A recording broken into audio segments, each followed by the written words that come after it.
Thank you to everyone who reached out to show some love to our new tech coordinator last week. He actually let the fame get to his head a little bit, so much so that he actually showed up for work this week to make the announcement that he was no longer the show's tech coordinator, but instead the show's resident pirate. Thanks for that. So last week was Teacher Appreciation Week, and a highlight for me was watching all of your activities programs. Show love and gratitude and appreciation for the teachers at your school. Teachers' jobs are hard enough when the world is normal, but to watch how they've responded during these new and unusual times is nothing short of remarkable. If you have not taken the time yet to specifically thank your leadership teacher for all the work they do, I'm literally gonna give you 5 seconds right now to pause this video, thank them, and then come back. Go ahead.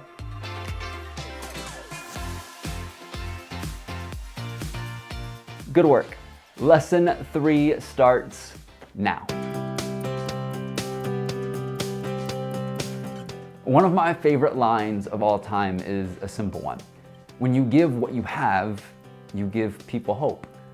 You've given your students hope the last couple weeks in the form of your virtual activities, whether it be messages or celebrations.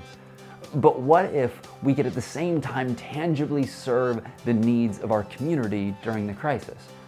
I would argue there are a lot of people who could use a little bit of hope right now. And so today, I want to run through a few simple steps, a few easy tips that you can use this week to actually create service activities from the safety of your own home that really help those in your world who need it most. And all of that starts with pairing needs with opportunities. There are a lot of needs in our communities right now, from shortages of masks and PPE to families who are food insecure during these times.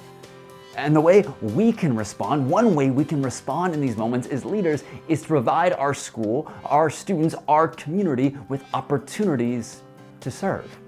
Take North Creek High School up in Washington State. They began selling school spirit gear with all proceeds going to families in their district in need. They saw a need in their community and they responded beautifully. 2 senior students up in the Ballard area of Seattle responded in their own way. They created, as part of a senior project, a clothing brand called Community Threads. Each t-shirt showcases a local mural in the area, and all proceeds go to their local food bank and shelter. After your councils decided what they want to serve, the next step is figuring out how to get others involved. And with that in mind, I want to cover a really important principle. As far as your activities go, virtual or in person, invitation is always far greater than solicitation.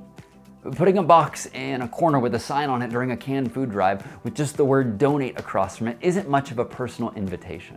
Personal invitations let people know that whether or not they participate, they're still loved, they're still valued, and they still are a part of your community. We have to invite people into our service activities. Glencoe High School in Oregon did a stellar job of this just recently. They held a virtual activity called TikTok for Tide. Basically, students and staff members could challenge one another to do TikTok videos and at the same time raise money for those in their community affected by the COVID-19 crisis. To date, they've had over 100 students participate and they've raised over $4,000 to help those in need. So good. And finally, I want you to be proud of the impact you create through your activities. I want you to be proud of the impact your service makes in your community. When you hit small milestones, celebrate those on your social media.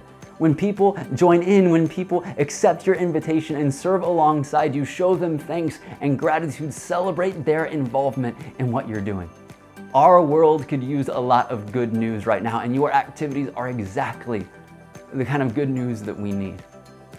For me, I want to share the activities, the service that schools are doing that we talked about in this episode. And so on our Involve Schools resources page, on the page where this video lives, under the resources tab next to this week's worksheet, you can find links to actually check out and even participate in their activities, to purchase what they're doing or to support what they're doing in their community.